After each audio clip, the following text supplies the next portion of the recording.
それでは続きまして、シンポジウム海外事例7を開始いたします。座長のケリー・ニコール先生、よろしくお願いいたします。Next, we start Symposium Overseas Practice Session 7. The chair is Ms. Kelly Nicole. Ms. Nicole, would you please start? Thank you, I will. Good afternoon, everybody.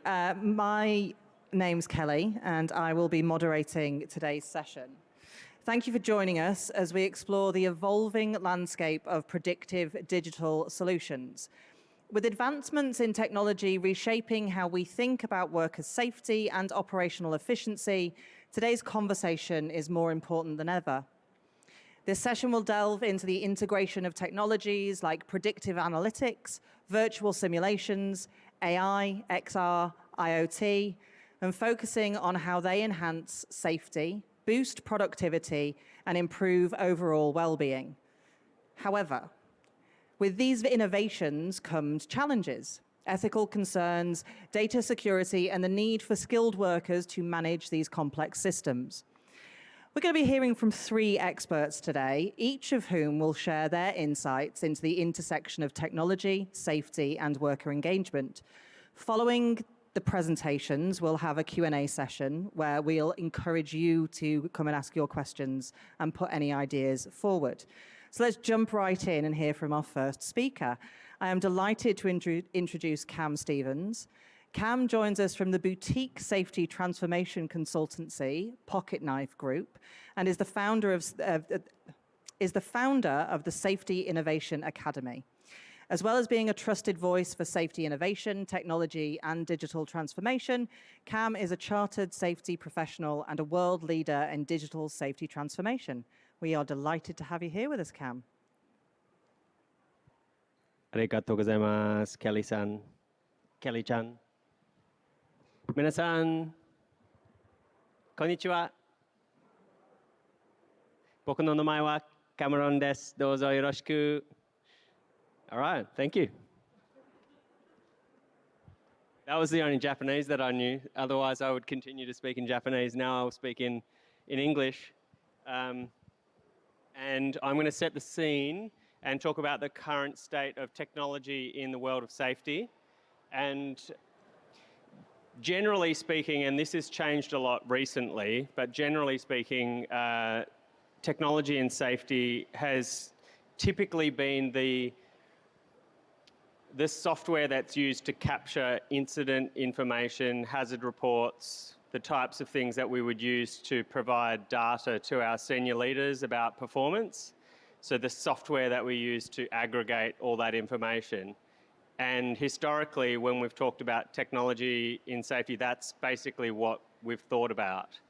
And nowadays, that has shifted a lot. And I mean, this previous session has just demonstrated how much there is in the world of technology and how it can impact health and safety. So I'd like to propose a broader definition on safety tech, that being any technology that has the potential to do one of 3 things.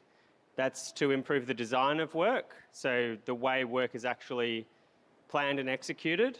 And we saw with Square Dog Robotics, that would be doing something like using a drone to do an inspection versus having a person do that. So we're changing the design of the work, changing the experience of the work, so the way that we feel in the workplace. So that could be something like the fan, the cooling vests, or even air conditioning inside of a crane cabin. The fact that we have better climate, we will feel more comfortable and will give us a better experience of work. It could also be the color scheme of an application that we use on our phone, the language, the ability to have the icons easier to use. That also improves the experience of our work. And last is, and most importantly, is the safety of work itself. So how do we actually use technology to make sure that we can eliminate or reduce exposure to hazardous situations? So that when we use that definition, we can get into a position where we realize that there is so much opportunity available to us to be able to improve the design, the experience, and the safety of work using data, technology, and innovation. And again, we saw in the last presentation the traditional hierarchy of risk controls, and I believe there's the opportunity to reframe that hierarchy to augment and to elevate the hierarchy of risk controls and reimagine that risk control hierarchy with technology at each level. And it doesn't really look like this. It's not all linear. They all work together. This is technologies are interdependent, and they require there's a convergence of a lot of technologies, and this is why we're seeing a transformation in safety technology, because historically all of the different technologies were moving at different speeds, and we've now come to a point where they're all starting to converge at the same time. So data storage, internet connectivity, sensor technology, artificial intelligence are all at the same rough level of maturity to enable us to unlock new ways of doing things. So I'm going to cover off on 3 core megatrends that are shaping the future of health and safety. And they are the current technology categories that are absolutely changing what we're doing right now and have the biggest potential for the future. So the first one is the Internet of Things, which is really been even further now to the Internet of Everything. The QR code is just to connect with me, so it's on every slide, just because, why not? So the Internet of Everything, and I'm saying everything in terms of just the Internet of Things or IoT, because we're connecting people, plant, and equipment, and we're using all sorts of different sensor technologies to do that. So the 4S system in Hong Kong is a really good example of an application of the Internet of Everything, where we have interconnected systems that are enabling us to understand risk in closer to real time. That's what IoT technologies allow us to do. Understand risk at the time risk is present, to be able to make decisions as risk conditions are unfolding. And that's what these technologies are enabling us to do. They cover off on all different types of technologies, from sensors, cameras, and as I talked about before, because there's a convergence of technologies, they also only work when you do have other technologies like artificial intelligence, because internet-connected sensors have huge amounts of data that humans just simply can't process without machines. So this is what this could look like. So this is an example of a connected, it's like a platform or a dashboard which provides all the different types of information that is available. Right now, this is an example of a simulated steel mill, steel manufacturing facility. And it's what it looks like when all of the plant, all of the robots, all of the people, everybody is connected with sensors so that we understand what's going on. The temperature, the movement, the position, the interrelationships, the performance. And then we have dashboards and analytics and the ability to make decisions so that we can monitor and change. And you can see here, this is also using 3D simulation technology to forecast things, which is what prediction is all about. In relation to automation and robotics, advanced automation and robotics is also leveraging artificial intelligence on top of robotics to be able to eliminate jobs and put people into situations where it is supposed to enable humans to flourish. We have this type of robotics as well, which we call collaborative robotics, where humans are actively involved in a system. Again, this is a steel manufacturing process where the worker is now removed from welding and hazardous welding fumes. The welding happens, the precision activities that a human finds very difficult and challenging to do, and humans don't provide the best quality either. In this case, here's the manual handling, so the parts are actually then provided to the start of the supply or the process flow. So in this case, it's very lightweight stuff, but in other instances, that would be quite a heavy manual handling activity. And then the humans in this process are making higher order executive decisions. They're checking to make sure that the robots are performing for them and serving them and serving their needs.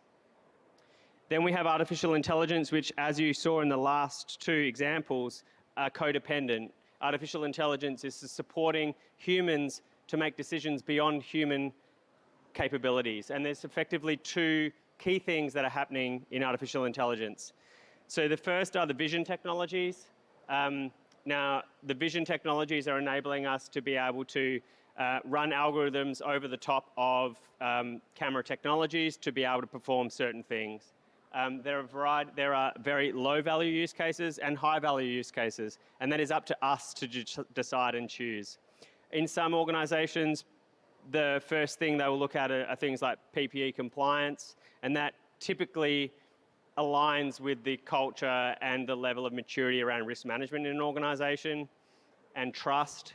And then the other organisations will be using this to redesign work. And again, that aligns with the level of trust, the level of leadership, the level of risk management maturity. So vision technologies, so machine learning algorithms over cameras is a really significant current application and will only continue to expand.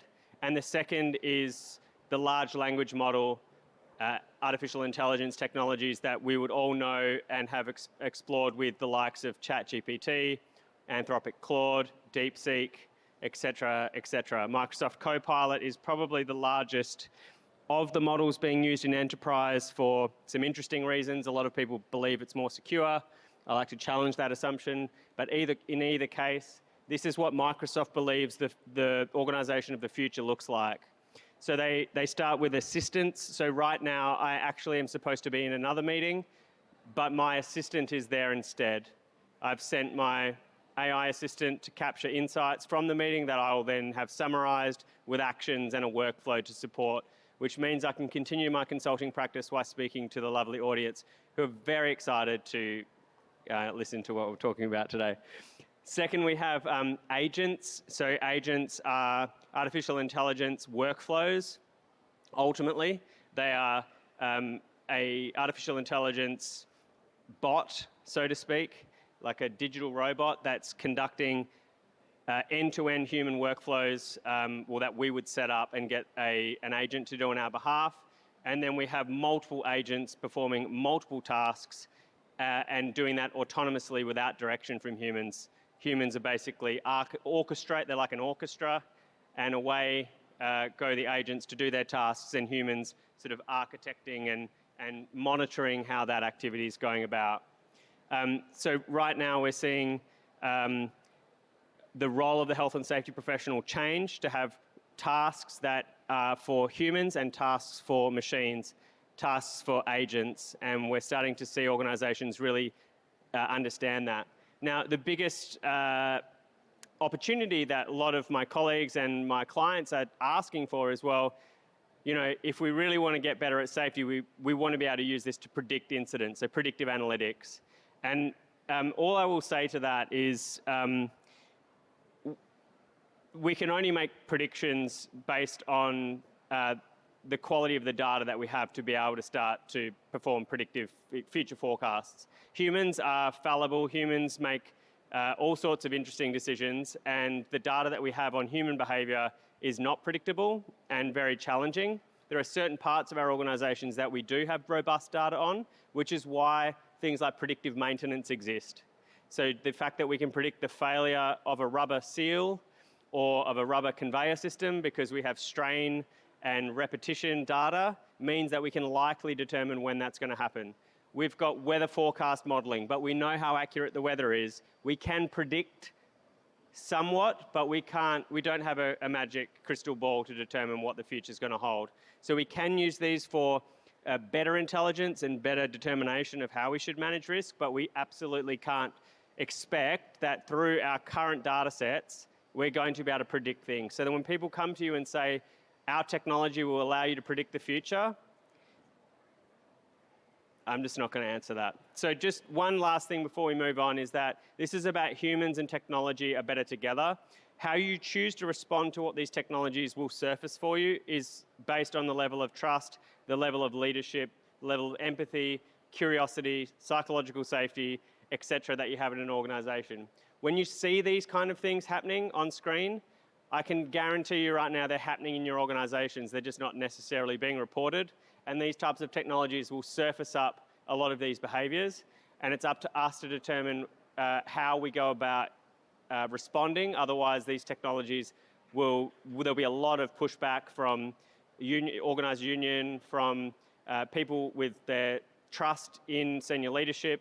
They will fear these technologies, and this is one of the biggest challenges and risks that we have, and I'm pretty sure we'll be talking about that as we go. So it's tech plus humans are better together, and if we can lead with curiosity and empathy, then hopefully we'll be able to unlock that future together. Thanks very much. You can connect with me via the QR code.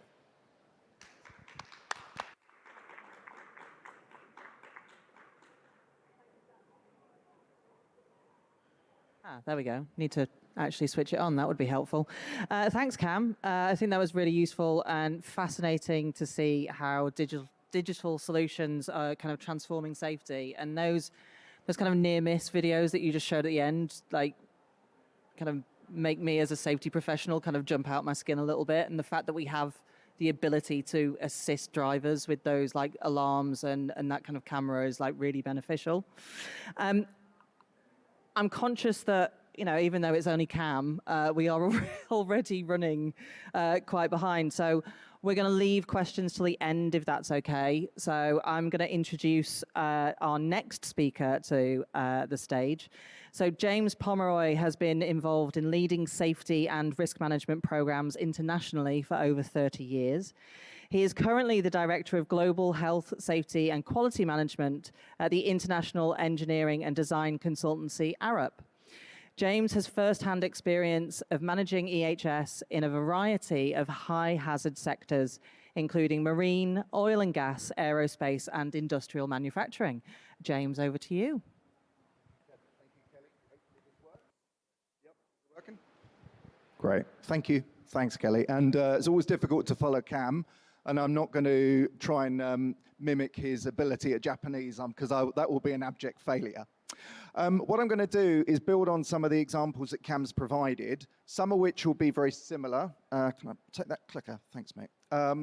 And some of which will be provide a bit more depth. The first thing I just want to say is that we often forget how pivotal technology's been within safety.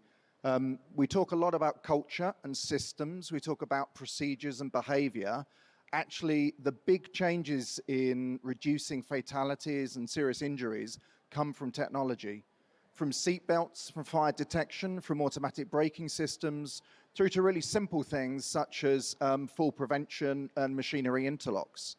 So we should never forget that in all the discussions that we have, that technology is by far the biggest impact to impact the masses.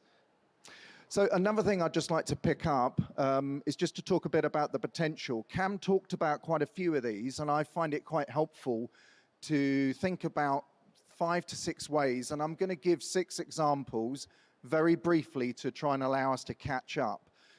So many of you have probably had to investigate fatalities, and we heard examples in the previous session about confined spaces.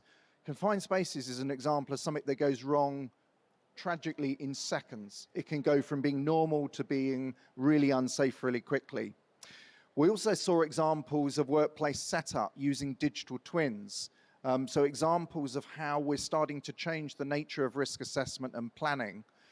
And then also monitoring and triggering alerts, whether it's work at height or, as Cam talked about, weather or confined space. Things go wrong really, really quickly, and there are very often 5 to 6 things going wrong simultaneously. So what this enables us to do is to monitor for triggers. And then, as Cam said, to talk about efficiency. So what I'd like to do is just reiterate one point that Cam's mentioned, which is about the hierarchy. Often what we find with safety technology, and I've seen it in my organization and organizations I've worked in before, is we get really excited about a piece of technology and then go looking for a problem for it to fix. Or alternatively, if you go through social media, you'll see multiple examples of the vision technology that Cameron was talking about. The problem with this type of technology is it really is at the bottom. It's really trying to actually monitor, to enforce, and it creates a whole load of ethical issues. So I think one of the biggest challenges for us in technology is how do we really go up and think about eliminating reducing and absolutely transforming the nature of how work is organized rather than trying to control the worker. So having said all of that, I'm going to try and go through quite quickly 6 examples. So the first one is about hidden knowledge. We don't often think about the level of data, or should we say text information, that we have in safety. But often we've got many more sources of textual information than we have numerical information. There's lots of sessions over the past few days looking for leading and lagging indicators and what's the right type of leading indicator. I would say actually there's millions of terabytes of data that we have already in relation to the incident forms, the maintenance records, the monitoring, the employee feedback, the witness statements, volumes of it. And the benefit of this sort of data and using this sort of solution is we remove the bias, because the moment we introduce hazard categorization and asking you to fill in 5 or 6 boxes, that's my interpretation and my bias that I'm introducing. What textual analytics enables you to do is to start to actually remove all of that and then let the data speak for itself. So the technology, when we look at digitalization, need not solely be actually the use of hard technology. We can actually make use of what we already have, and that's really the benefit of the textual information. The second piece is in relation to critical risk control. The previous session talked about the 5S system in Hong Kong. I was there last week. I saw 6 to 8 examples of it. And the benefit of these systems is they're an ecosystem. So what we've had for the past 10 years is many point of work solutions, many individual solutions where we're looking at a particular problem statement. What we're now seeing is the emergence of an ecosystem that's agnostic, that can pick up any sort of IoT device that you want. So I saw on a really large construction site where there were about 3,000 people working, every plant and equipment had an IoT device, and that was linked to the worker's wearable. And every time the worker went within 1 meter, it alarmed, and went within 2 meters, the plant shut down. And then every time it shut down, there was a learning event. So it wasn't just a case of actually how we think about the plant response. It was actually an incident, an idea for how we learn. And that really picks up what Cam talked about, which is we've got choices. The technology is great, but then it takes us back to what do we want the technology to do to enhance how we think about risk, or we've got another choice, which is to penalize and punish the worker. I would argue we definitely need much more of the former. So the third kind of area is being used a lot in large projects. We use this quite a lot. Examples of digital twins, where we'll actually plan out a work. So not far from here is Osaka Port. It's got about 2,000 people on it, and they are using already digital twins for loading and transfer of vessels. So all the tug movements are being used, and this is an example of a bridge work that we did where we use a digital twin. Now, the benefit of this sort of technology, if you imagine the screens that were on Cam's presentation, these really large screens, you can then bring your whole workforce in and show actually how the work's going to be conducted. But then it gets really interesting, because then it's monitoring and triggering everything that you're planning to do. Your risk assessment becomes much more dynamic. And then at the end of it, what we're then doing is then looking at how the work was actually conducted and then how it was actually planned. So we're linking then the traditional methods of how we do risk assessment and planning with how we're learning from work. And we're not just learning from opinions. We can get everybody in front of the screen and then look at how it is actually conducted and see where there were data points where there was difference. Why was there a variance? Because we learn the most in variance, where there is a difference. And that then is areas for us to explore. So another piece with the technology is it enables us to challenge and change how we learn, how we're thinking about moving from traditional PowerPoints to actually learning from how work is done, but in a very digital sense. And that's really powerful. So the other piece is then emergencies. Now, I went on some construction sites, and we've got 4,000 people on those sites. Emergency management is a horrible situation when that happens, because you need to account for people really, really quickly. And you have workers everywhere. In some of the shipyards I used to work in Korea and China, we had upwards of 22,000 people on that particular port at any time. So when there was an emergency, it's almost impossible to be able to identify and account for people. What the technology enables us to do is to hasten the response. Final one I'll go through before I come to some summary is the point of work verification. You can see some stats down there from research. Research tells us that between 0.5 and up to potentially up to 2.5% of what workers see is actually getting reported back. So what this technology enables you to do is to take pictures and it'll automatically then digitalize them, categorize them, and using AI and visual technology. So it's a really powerful tool to use. So having said all of that, I think I'll skip through that one, Kelly, and then I'll come to this. So 2 final slides to try and bring us back on time. What we're doing at Arup is, as we're using technology, we're introducing kind of 7 areas, 7 kind of questions. And these are areas to try and think about how we use the technology to go for the easier path. Now, there'll be some differences and people may disagree with some of these, but the first one is, does it arise solely in the workplace? Monitoring health and well-being is really difficult. You get into ethical issues, you get into real issues about how much people want to disclose. So something that is more occupational is easier.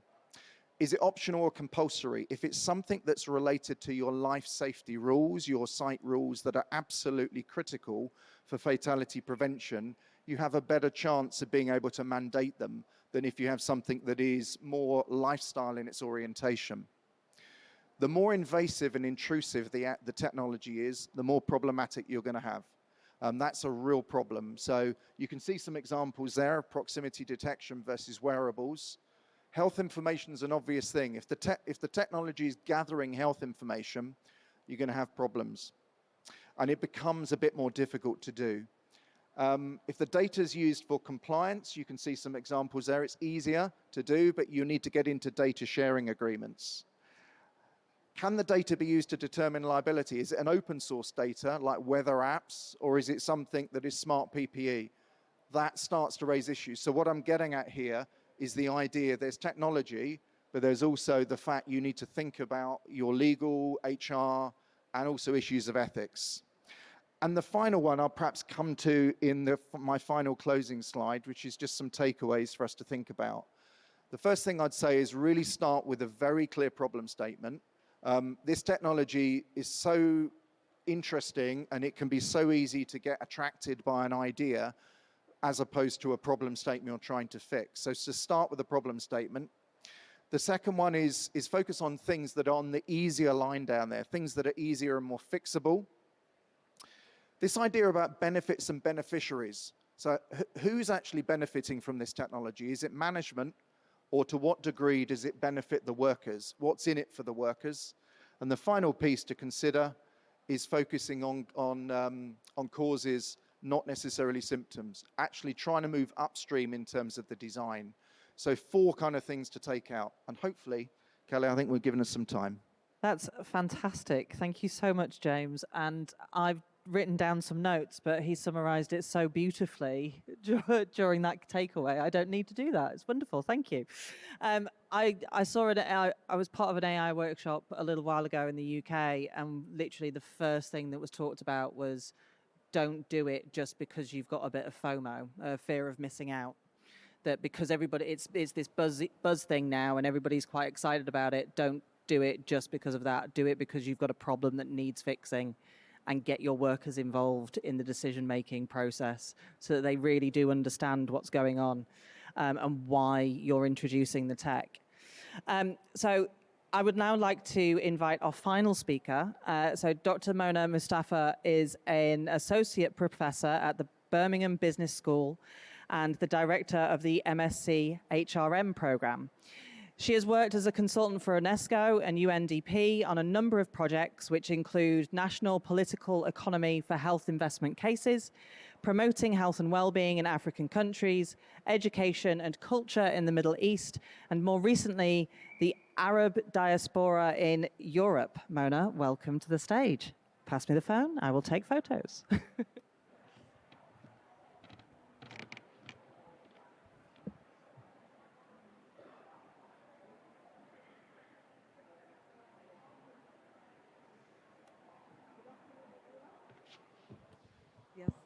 get the technology right. That's good. All right, so my short presentation will be focusing on the human element of AI. So we've seen from the previous presentations the benefits and the different types of technologies and the amazing things they can do to protect workers. But let's think about the human impact, the well-being part of this technology. Really, a lot of us are worried that this technology will be taking over our jobs. And as we can see here, some figures, according to the International Labour Organization, yes, automation may be potentially replace up to 75 million jobs globally. So around 75 million jobs will become obsolete. But not to worry, because many more jobs or new jobs, that some of which we don't really know yet what these jobs will be created because of the technology. As we can see here, AI has the potential to augment around 427 million jobs and enhancing these roles. So how does this all impact well-being? Let's very quickly look at a quick definition of well-being and mental health, because with that clear definition, we can then understand how this technology will affect us as humans. So a quick definition here, mental health relates to person's emotional, psychological, and social well-being. The question is, how does this technology impact our psychological, social well-being?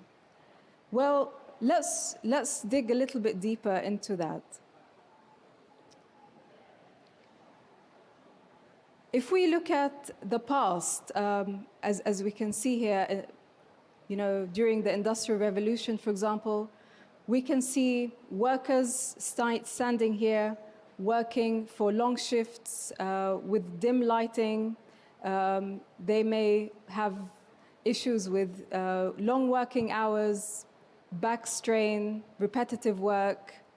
And if we can replace this with technology to do the repetitive jobs that are maybe dull and boring, then that could be quite positive.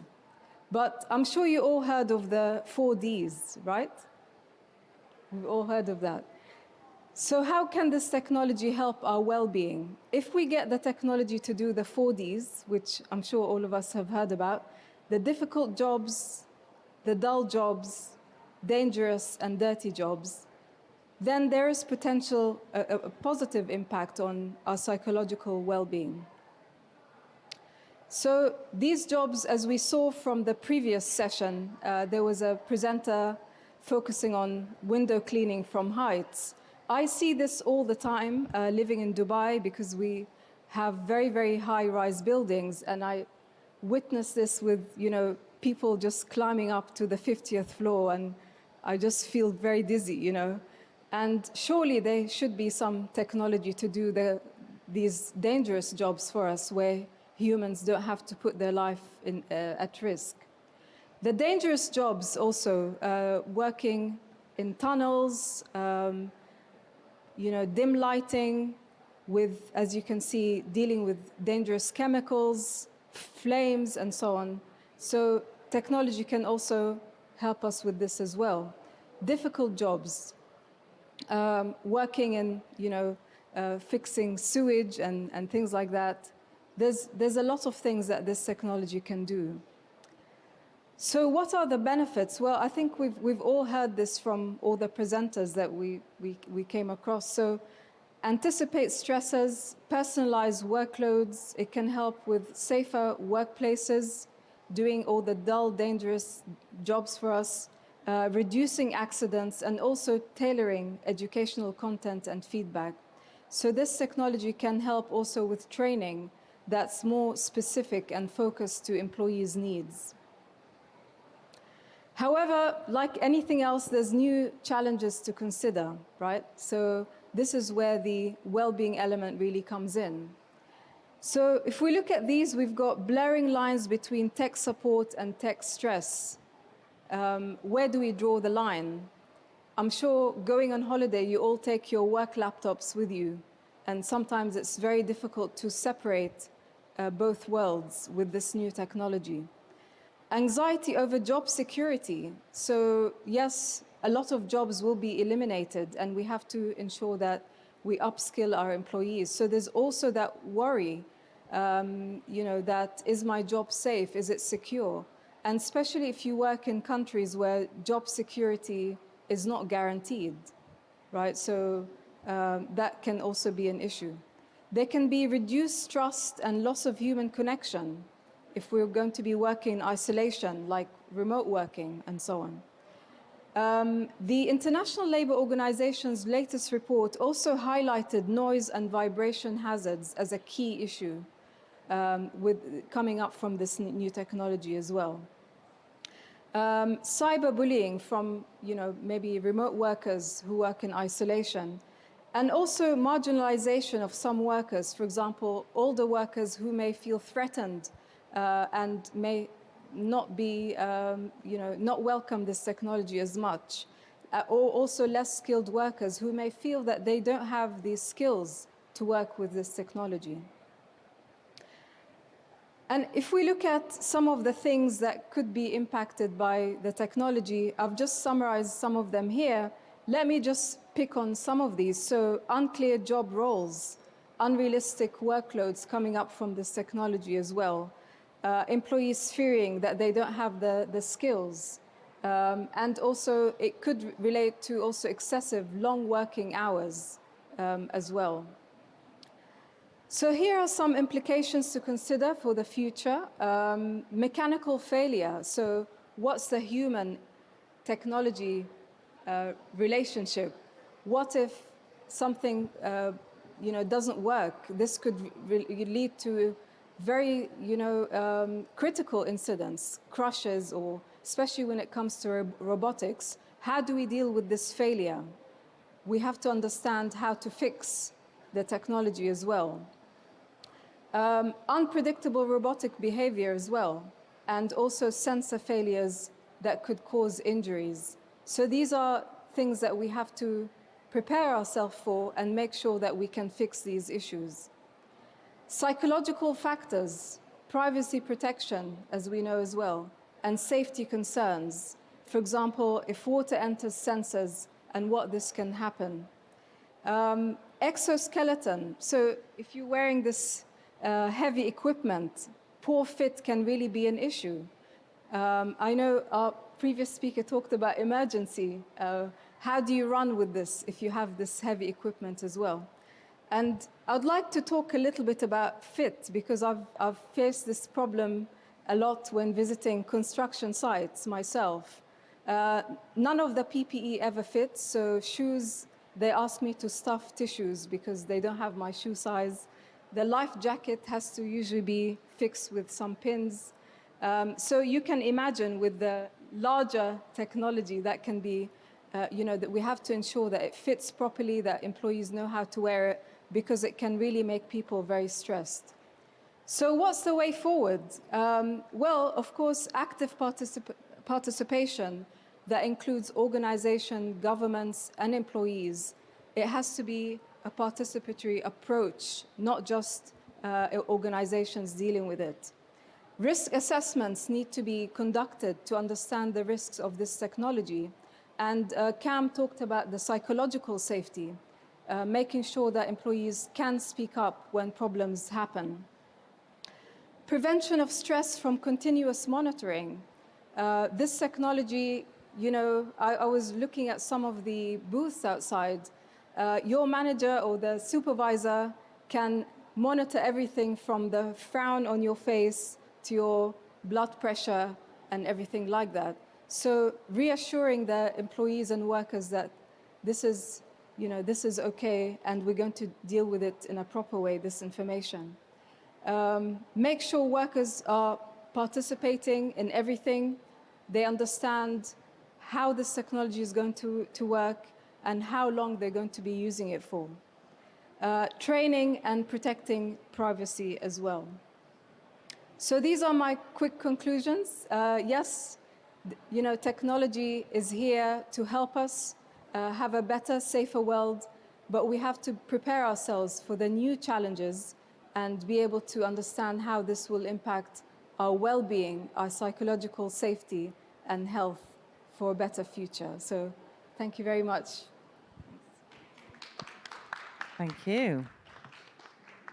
Thanks, Mona, for shedding light on like that really kind of human-centric kind of focusing on employee well-being as part of this conversation is really important. Then the risks you highlighted, particularly around like digital fatigue, job insecurity, and really making sure that we do bring our workers with us on these decisions is really important, and definitely something that our organizations need to think about really carefully as we do adopt these new technologies.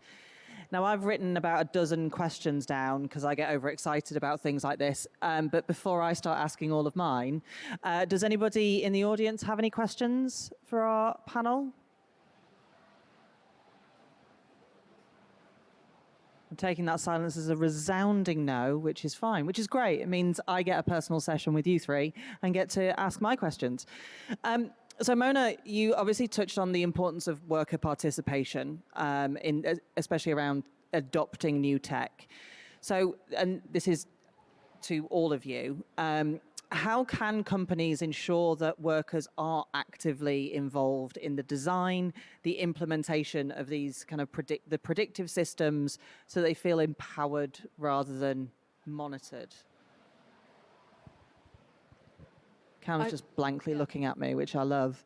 As human beings, we're all scared of change, right? You know, if I ask you to, if you're right-handed and I ask you to write with your left hand or the other way around for a day, you know, might find that a bit challenging. So change is something that we have to embrace and help employees understand that, number one, why are we using this technology? So the problem that we're trying to resolve, as we heard from some presentations, right? Why, the why. Number two, how are we going to deal with it? So do we have the skills, reassuring employees that we're going to train you, we're going to support you, and this training can benefit their career, right? So what's in it for us? This is something we have to explain to them as well. Make sure that they, you know, the data privacy issues. I mean, personally, I would be horrified if my supervisor had all my data like weight, heart pressure, and all that stuff. So what is it used for, and how is it going to be stored? We need to answer these questions as well. And more importantly, how long will we, or these employees, have to be connected to this technology?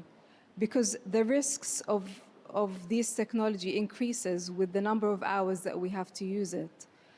Is it 24/7 when I'm working, or is it once a week I have to come in contact with this technology? So all of these things have to be answered to really support employees, to make sure they're engaged from, you know, from the beginning, kind of like a, you know, down-up approach to really support them, to hold their hands and help them understand the benefits of this technology. And finally, get some change agents, so people in your organization who really buy this technology and buy into it, to help you in spreading that positive vibe within the rest of the organization as well. So these are, you know, from a socio-psychological point of view, it's absolutely essential because nobody wants to be shocked or surprised that, oh, one day you have to use this technology. Is going to be really frightening for all employees. So I suppose it's that case of like doing it with your people rather than doing it at your people. Yeah? The timing's so important though. Like, Yeah. if you've already bought the tech, Oops. then yeah. So if you should consult before you've made an investment decision. And you should also realise that if there's no what's in it for me as a worker, and the reason why I'm doing it is because it's all for the employer or the supervisor, then it's going to be hard. So there are two things that it's going to be hard if there's no what's in it for me for the worker, and if you if you engage them after you've already bought it, then you're in trouble as well. I mean, the thing that I would add to what's been said is what we know from employee surveys and so much information coming back from workers is what they really want is autonomy. They want a degree of discretion in their work. So how does the technology, if we think about the pictures that Mona showed where there was the 1920s production line, how does the technology actually change the nature of work? Does it actually give them a degree of discretion? Does it help them? Does it aid them? Or does it just make them cobots? I mean, I hate the word cobot because of what it suggests. But if it is going to be technology that's going to actually make their work dull, more monotonous and boring, then we should not be surprised that they're going to be objecting to that. No, absolutely. Anybody got any burning questions? Brilliant. I've got two. I don't know how I'm going to do this. I'm okay. I'm going for a wander. She's on the move. Oh, there's a mic there already. It was like karaoke the other night, mate. Yeah. Good afternoon, everyone. Thank you very much. I'm Tony Nunez from JGC, one of EPC company here in Japan. So it's a good thing that we got information about this machines-powered equipment with AI and software. And there was a mentions of risk assessment. Definitely, we should conduct a risk assessment, but how we should approach conducting a risk assessment for this machine AI-powered or software-powered machines before we can have a resident subject matter expert and it's internally hired subject matter expert, but most of these machines basically are provided by a third-party company. So how as a contractors of a big company of projects, how we should approach the risk assessment of this AI software-powered equipments and machines? Well, there's a really good framework by the NIST, which is a US-based organization. There's also the Artificial Intelligence Risk Management Standard from International Standards Organization. Both of those have playbooks to be able to support you to do that. But fundamentally, it's no different than the current risk management process, which is identify the hazard, assess the risk, control the risk. And that will be like bringing in any contractor for any type of activity. You're going to be doing your due diligence, and there's a set of questions that need to be asked before you bring them into the organization, and some evidence to support the fact that they are doing things in a particular way. We'll start to get better at doing that. But a raw example is if you believe that the outcome of an artificial intelligence system is going to result potentially in a fatal risk, then it will meet a certain threshold that means there's a go, no-go decision. So we can actually apply quite sophisticated risk management methodologies to AI systems.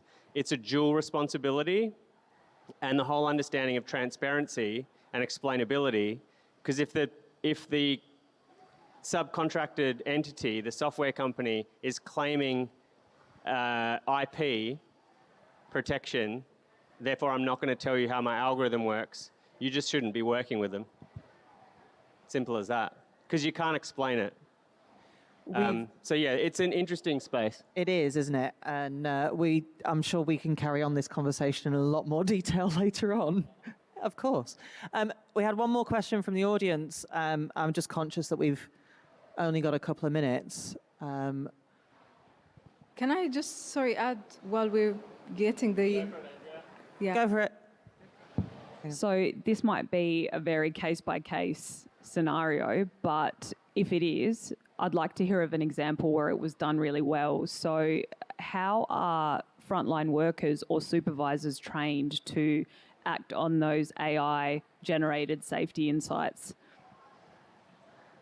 They're not at the moment. It's so early and people are fumbling around at this point. there's shining light examples I'll chat to you about, but generally speaking, as a community of practice, we're not doing it well. But there are absolute good examples. I just probably can't tell you them on stage because they're probably under NDA.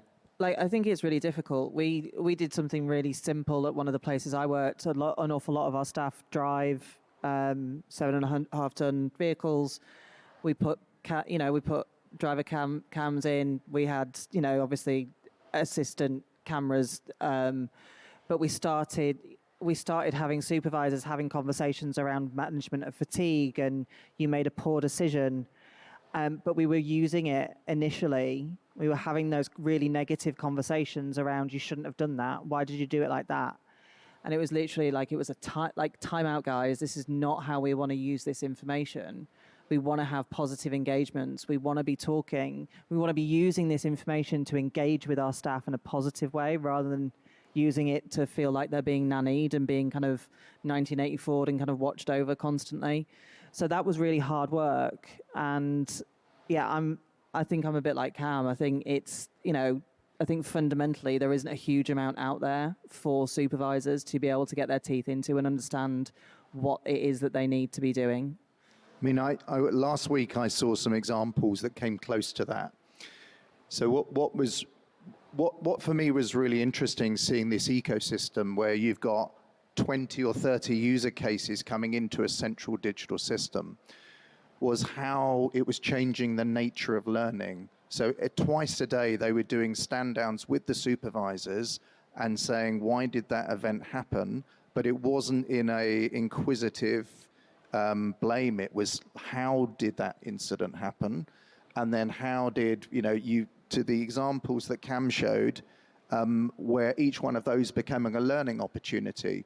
And it reminded me in some ways of the way that military do after action reviews. It was really short. It was 10 minutes at the end of every morning session and every afternoon. They were doing these events. Mona, any additional thoughts? I'm worried I kind of cut you off a little bit earlier in order to try and get another audience question in. Oh, that's all right. I was just going to add to the previous question. I mean, we're still at very early stages. So organizations have to collaborate with the sector as a whole, and to communicate with each other about this technology. And if another, let's say, organization has tried in a similar sector that technology, then they can collaborate to work out what are the risks when they do these risk assessments. We're still trying to understand what these risks are. And as we progress with time, these will become more and more apparent. All the way through the past 3 days, all I've heard is a bunch of C words. It's around compassion, it's around collaboration, it's around competence, it's all those things. Cam is desperate to respond, I think. No. Okay. No, fine, thank you. Good. That's his resting face. Oh, is that his resting face? It's Just my eager. resting Cam face. Resting Cam face. So thank you to all three of the panelists for your presentations and the discussion, which we definitely will be continuing later, I have no doubt. So we've explored the critical balance between technological advancement and worker well-being and the importance of engaging our people in the tech adoption process.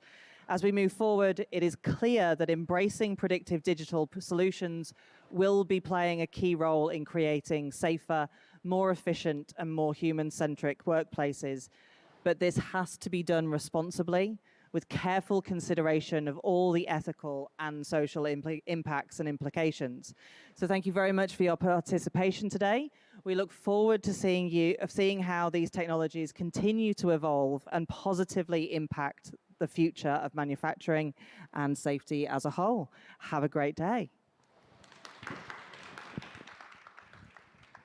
ありがとうございました。Thank you ありが very とう much, Ms. Nicole, and all speakers.